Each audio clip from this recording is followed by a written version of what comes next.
Hey guys, thanks for watching. I got a really great interview for you today. A gentleman coming from the East Coast out there in Pennsylvania, Brandon Knoess. How you doing, Brandon?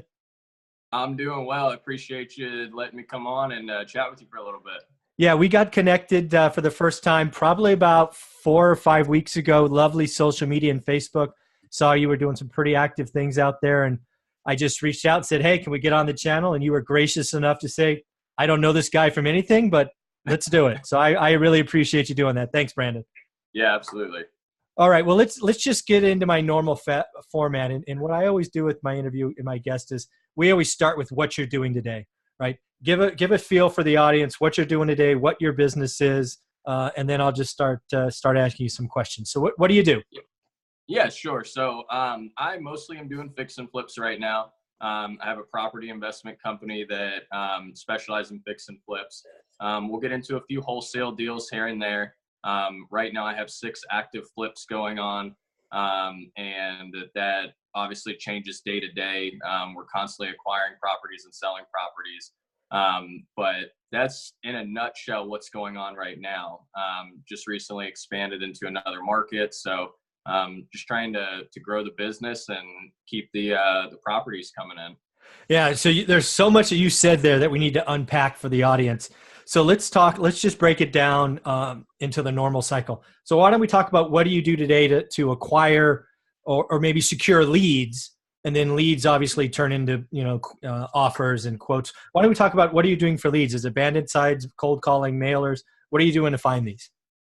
Yeah. So I do a little bit of everything, and Sure. that's something that I kind of recommend to beginners or anybody that really asks, what are you doing? Mm-hmm. There's not necessarily a wrong way to market. Okay. It's just a matter of what the ROI you're going to get on that marketing is. So I'll do bandit signs. I still buy properties from the courthouse steps, which is always interesting. Yeah. I actually get quite a few from there. Some postcard mailers. Sure. I have a company that I work with as well that does a lot of my cold calling for me. Sure. You want to give them a shout out? Feel free. Go ahead and give a shout out. Yeah. Lighthouse Real Estate Marketing. They're phenomenal, amazing conversion rates, get me a ton of good leads. So I've been using them and they're great. So a little bit of everything, Craigslist ads, all the normal stuff that it's not really a secret to any investor. It's just a matter of you actually put in the work and do it. Yeah. You got to put in the work and execution and be consistent, right? Yeah. Exact. Consistency is huge for sure. Yeah. Now give a feel for the team that you have sort of catching these leads. Is it just you? Is your phone just blowing up 24/7, or do you have acquisition guys, or how do you sort of filter down, I don't know, dozens of leads a week into the 5 or 6 that you want to go check out?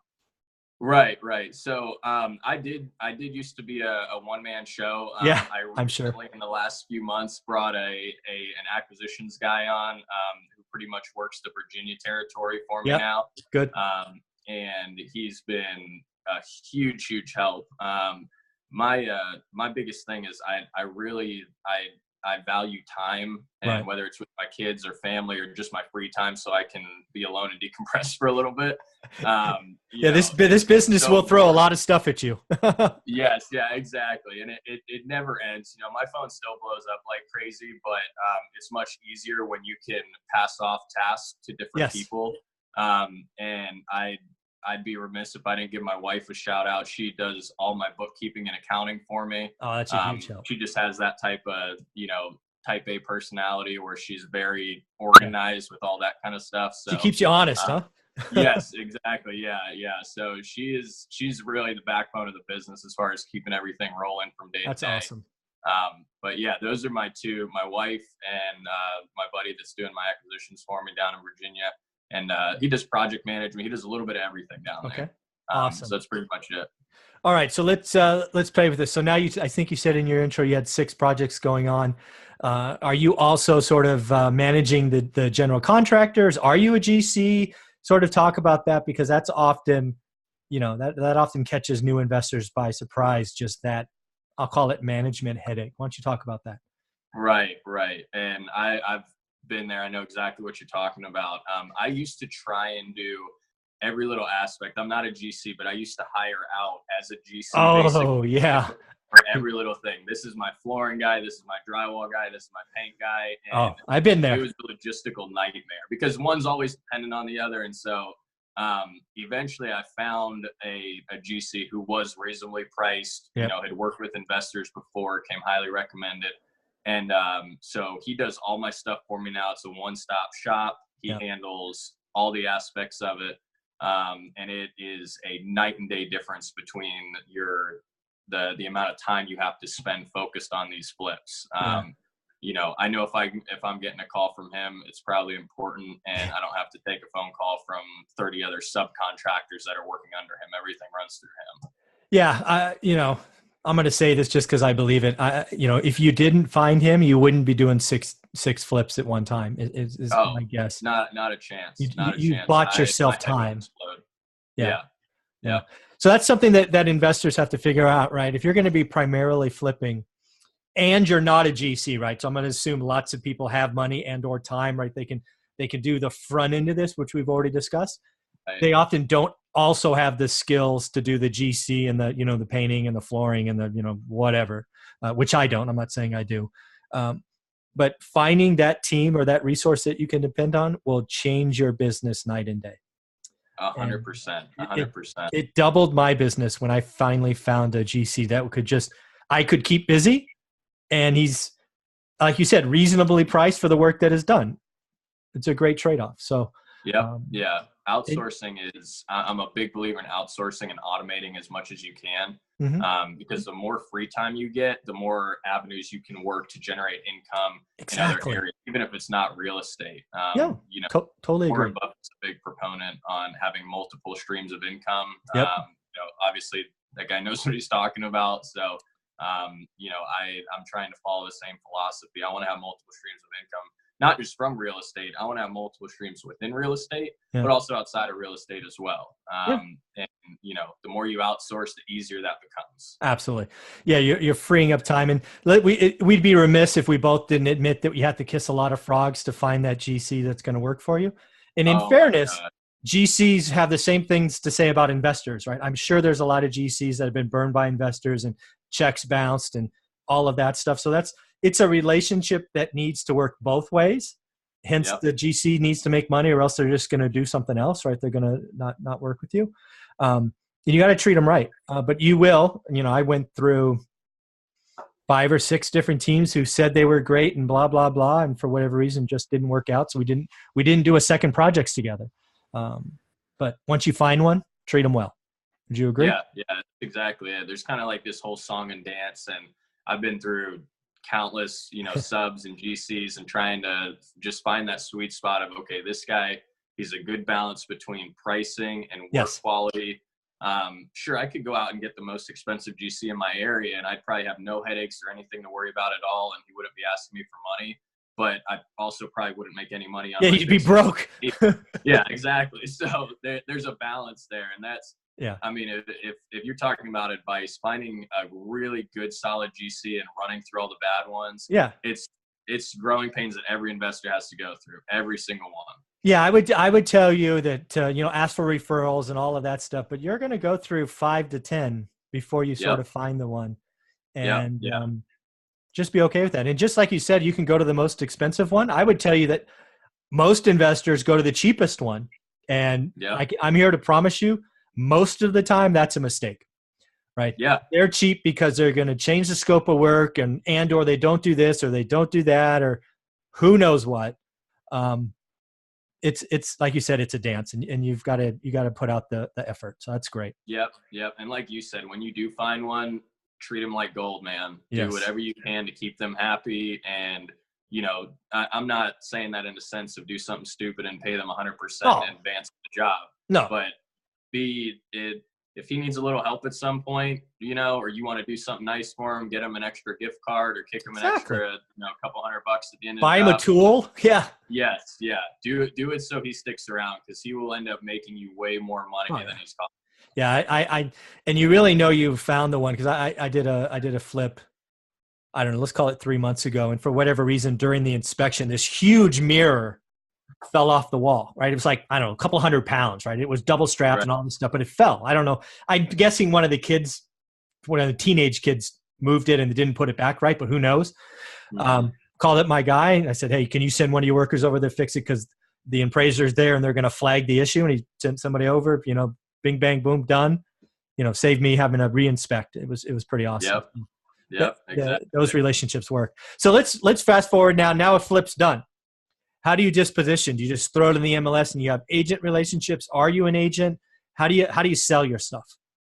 Yeah, good question. So I actually do have my real estate license, but I Okay. actually keep it inactive. I don't even list my own properties. That's how hands off I want to be with, and like I said, I'm a big proponent of outsourcing. So yes, I have a couple good agents that I work with down in Virginia, depending on the market we're in.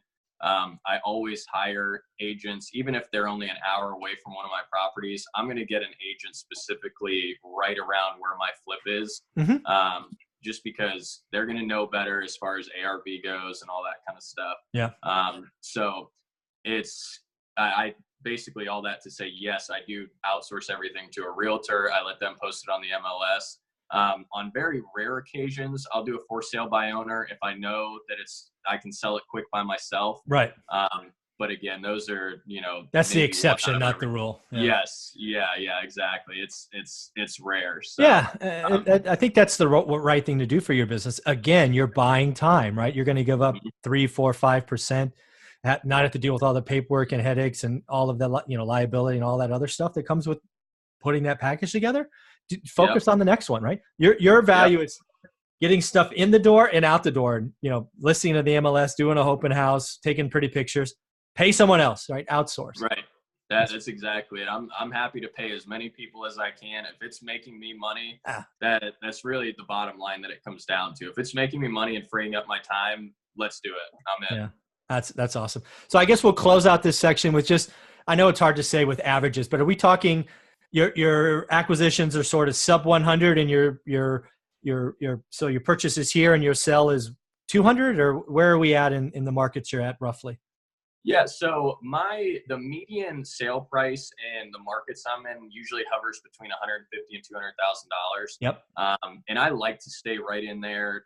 I love first-time home buyers in the sense of you hit a huge buyer pool when you do that. Yeah.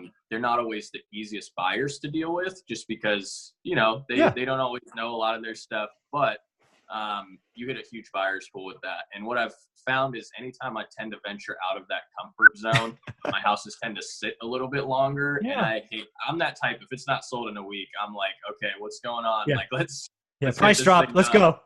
Yes, exactly. Yeah. I want them in and out and done. So, right. That's definitely important for sure. Yeah. As you've seen on some of my videos, I'm a huge proponent of buying below the median for a market. And really, I like to stay 75% of whatever the median is. So in my market, that's 250, call it. I want to buy below that and frankly sell below 200 is kind of where I play for the exact same reason. I want to know that I have multiple exits, right? When I buy a property, I am willing to keep it as a rental because, again, I'm a buy and hold landlord for forever. But I know when I buy something, even if I'm buying it for a flip, if it doesn't sell, the market tanks, Armageddon takes over like 2010, I'll just keep it as a rental. No problem, right? So having those exits is genius. So smart move. Yeah. Yeah, you have to have exit strategies, and I have properties now that are rentals for me that just didn't make sense, and it's not that I couldn't sell and make some money on them, but I'm not going to give it away when I keep it as a rental and cash flow for the next 30 years. Exactly. So that's why genius. not? Yeah, and I think what we're about to go into a market is people who are buying twice what you and I are buying, right? So we buy below the median. There are guys buying 2x the median stuff. They're about to get hit. They only have one exit strategy, and that's a sell to an owner occupant. And I think that market's going to dry up for the foreseeable future for at least a couple of quarters. Yep. Toast. Bankrupt. And to be frank, I mean, I hope not being too honest here, but I kind of look forward to there being a dip in the market so it can kind of wash out some of the guys that aren't so serious about it. Yeah. Because it's just gotten stupid competitive in all the markets that I'm involved in, just with everybody thinks they're the next HGTV star right now. Yeah. And, they show up at the auctions or, at the same house you're looking at, and they're paying, full retail or higher for these houses. Yeah. It's like, you guys are going to lose your butts. Like you're literally going to lose everything on this, but that's what you want to do, it's on you. Yeah. So I've been doing this since 2003, and I can tell you with 100% certainty, this air pocket, this blip that I see coming is going to wash out, I don't know, 20, 30% of those. Anybody who's only been investing for the last 4 years has to be ridiculously careful, because you've only known a good time. And what I mean by ridiculously careful is if you've only been investing for 4 years, which includes yourself, by the way. Yeah. If you had to hold a flip one more month, you were likely rewarded because the market was going up, right? Guess what? In a market that's going down, that 1 month hold is going to cost you money.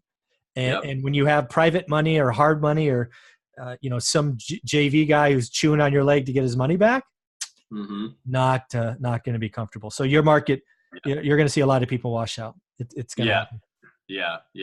It'll be good. And I know you touched on it real quick about like hard money and private money and stuff. I will only use private money when I'm buying houses, whether it's my own or a couple of my private investors.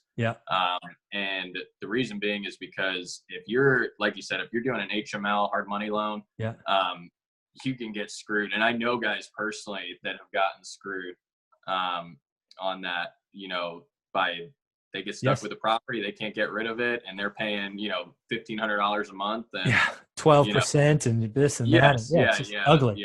If you're not financially stable to the point of you have enough, money in your business account or your banking account in general to sustain you through those dry spells, you're in a lot of trouble when the market dips. Yeah, exactly. So clearly very successful. I love sort of opening my interviews by talking about what's going on, but let's switch gears and let's try to connect you and to people that can sort of see themselves in you. What were you doing pre-16, right? Before you got in the business of flipping homes? Were you reading a lot of books? What'd you do? What was going on in your life? Yeah. So I've always kind of had a big interest in real estate. My dad was a real estate agent down in Florida. That's where I grew up. All right. And so I saw the worst of the worst when the crash happened, in 07, 08. Oh, yeah, Florida. Woo! Developments left behind by developers. Yeah, I remember. So, I was a little leery about getting into it because that was always in the back of my mind, and I remember it vividly. I mean, I was 17, 18 years old when that was happening. Basically, when I first moved to Virginia, there was a house right next door to us that had been vacant for like 5 years. And of course that just sparked my interest. So I just started calling and trying to get these people to pick up the phone. Eventually they show up at the house one day. Of course I run over there, talk to them, and long story short, they end up selling me the house. And that was my first flip. Nice. But before that, I had been into the construction industry, and I was selling windows and doors and roofing and all that kind of stuff. So I had a decent knowledge of how the remodeling side of things worked. And that kind of gave me a leg up when I was walking through the houses to know, okay, this is how much this rehab should cost. Because I think that's one thing a lot of investors undershoot when they first start is what the rehab is actually going to cost. Being in the and I wasn't doing the work, but selling the products and understanding how the cost was for materials, labor, all that. It gave me a leg up, but that's how I kind of got into it pre-2016. I think talking about touching at least a little bit on what you saw when you were 17, 18-year-old shouldn't be missed, right? That was hopefully a once in a lifetime kind of catastrophe. That was bad, right? With whole developments left, and more, just defaults, strategic defaults, and all that stuff were just through the roof everywhere. Let alone Florida. It was all over California. So, I think I'd be remiss if I didn't ask, how can you sort of see that, experience that through I guess I'll ask the question this way. What was your dad saying, who was a real estate agent at that time? Was he telling you, this is a great time, I'm going to get a lot of business from short sales? Or was he, oh my God, I can't sell anything ever again? I'm curious what your dad was telling you at that time. So my dad wasn't like a super high volume agent or anything like that. He was almost doing it kind of part-time. All right. So luckily he had something else to fall back on. But no, he knew. He said we're in a lot of trouble, and in Florida you could tell real quick. And I mean, if you ever, you've probably watched that movie, The Big Short, before. Oh, of course, several times. Right. Yeah, exactly. I love watching it, but it's actually extremely accurate. Oh, Especially down in absolutely. Florida. If you talk to some of those mortgage bankers that were around during that time, Oh yeah. they'll tell you like, you did not get denied. Didn't matter if it was your third or fourth house, you did not get Yeah, denied. you could be unemployed. I Yep. borrowed lots of money during that time. So I remember how silly it was. Like I started in '03 and felt like I went through a real mortgage application, financial statement, tax returns, paychecks. By the time I was buying in '07, it was like, here's 7 pieces of paper, sign 6. You don't need to sign the 7th one. I'm like, Yeah. what are you talking about? I don't even need to sign anything anymore. It was crazy. Yeah, so The Big Short's very accurate. Yeah, I know one of my buddies that was a mortgage broker, he said you'd have a much easier time buying a house than you would even a car during that time. Like it was just, it was crazy. I hope that never comes back. And I'm a guy who profited on the collapse, but I can tell you the stress, the family relationships, the people in my network who lost everything, I never want to experience that again. I'm somebody who cares about people, and that was horrible. I don't know how else to say it. So that was bad for everybody. And same thing, I know people that profited, made millions of dollars on that side of things. But if you go and talk to them now, they would never wish that on again. anybody. I mean, it was so awful for so many people. Again, I said at the beginning, I don't mind dips in the market. No, yeah. There's a Dips fine, crash, bad. Yeah, but I don't want my house to lose 50% of its value in the next 6 months either. So yeah, exactly right. Cool. So again, let's just close this section out. So you you experience a horrible environment. You're sort of in the business, and your first deal is that property next door. Let's talk about that. So you track them down, you try to find it, you run over there. What happened? You get your first deal, it's locked up. What happened? How long did it take to fix? How long did it take to sell? What'd that feel like? Yeah, so I brought in a partner with me on that one. We ended up partnering up and doing a lot of deals together after that. But brought him in. He was actually a GC. Okay, cool. So he had all the contacts and everything. Yeah. And came in, we fixed it up. I think the total time was about 8 weeks, probably longer than it should have been. But again, first one, it probably should have been a 4 to 6 week rehab, but it took a little longer. 8 weeks is okay. We actually ended up selling it to some friends of mine who were first-time home buyers. Oh, nice. They heard that we were doing one, so we didn't even have to put that one on the market. Everybody won. Yep, exactly. Yeah, made a decent return on that one. I think we had like a 20% margin on it. And so for my first one after that, man, I was hooked. And then you just dove in heads first and rolled that into some marketing and started buying? Is that sort of how it went? Yeah. So I actually, funny story, I actually bought the second one I bought. I went to a foreclosure auction with the same guy that I partnered up with on this one. Yeah. Sorry about that. Okay. Didn't tell my wife that I was going, and we were still in this one. We were in the middle of rehabbing. I hadn't even sold my first one yet. Okay. And they opened this house up, and it was like $28,000. To put in perspective, we ended up selling this home for $150,000. Ooh, okay.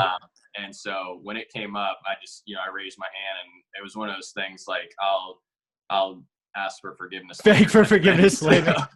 So I literally texted my wife, and I'm like, I just bought another house, and she's like, "You're joking, right?" And I was like, "No, I'm sorry, but here's some flowers."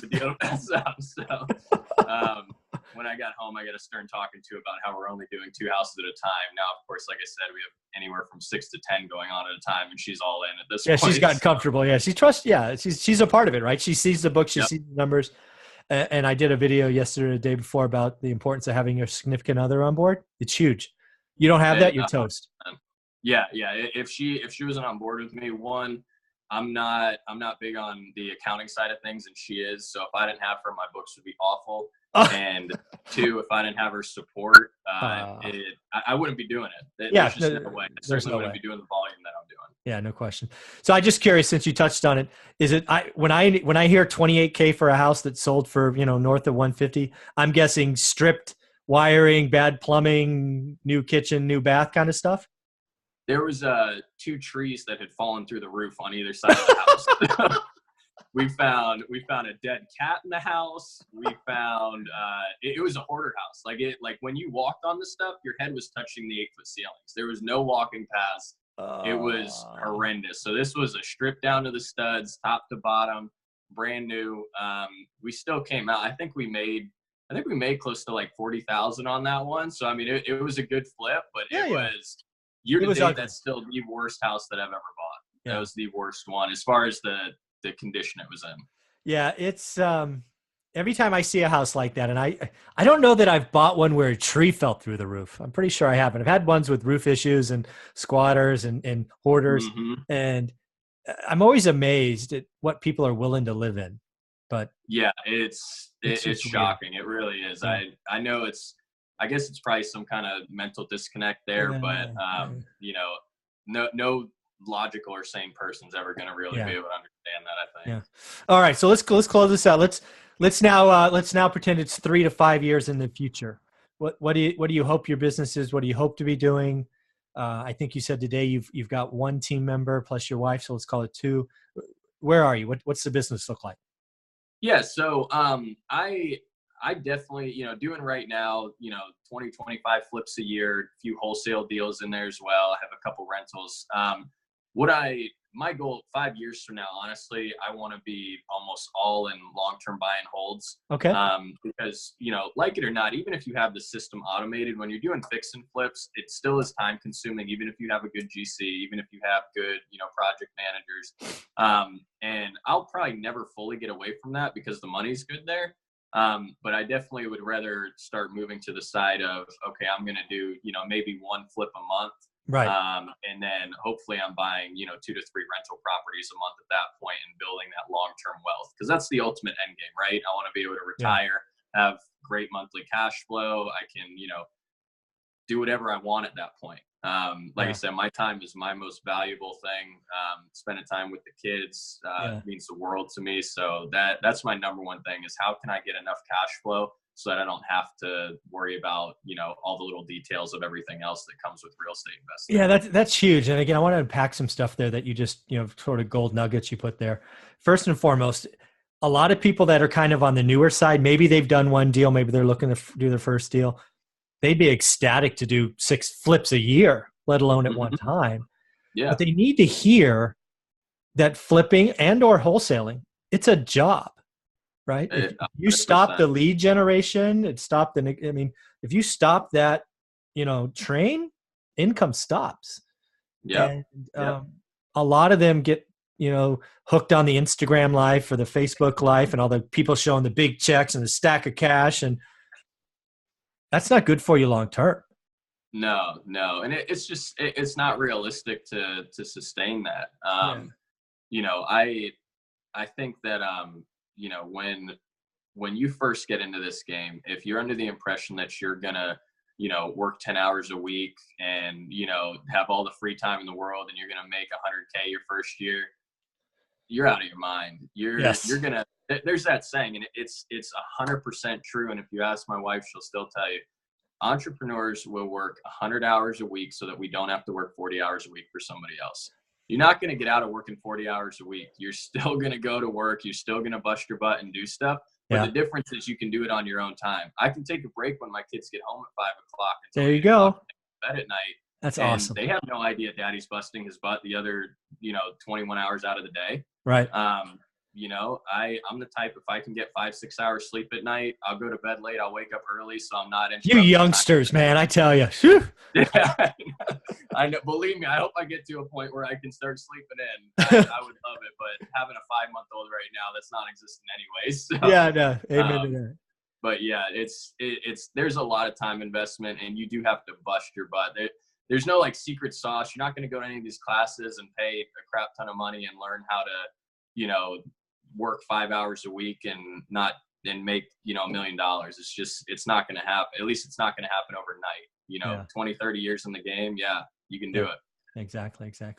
Very, very cool. I look forward to seeing what you get done, and it's going to be fun to watch. So I always turn over the last part of the video or the interview, so you could just share with the audience anything you would like, you know, how to get a hold of you, what you're looking for, if you need help with anything, words of wisdom, whatever you want. This is for you to share. So go ahead. Yeah, absolutely. So I have a Facebook group. It's just called Flippers and Wholesalers Mastermind. It's a newer Facebook group. You can find me on there. My email address is brandon@proverbs221properties.com. And, you know, I'm obviously on Facebook. You can find me on there as well. And just kind of reach out. I'm always willing to help people. I have people reach out to me constantly that are new in the game and asking questions. And I'll be up all night responding to messages just to try and help people out. So I love seeing new investors jump into it and be successful. If you're willing to put in the work, let me know and I'll help out any way I can. That's awesome, Brandon. I really appreciate that. And what he says is true. I'm living proof, right? We didn't know each other, call it 2 months ago, and found each other on social media, reached out, and here we are, you know, spending a half hour together, you know, sort of sharing what's going on. So he means what he says, and I appreciate that. And with that, we'll just call this video and just hold on for a sec. Yeah, appreciate it, Mike.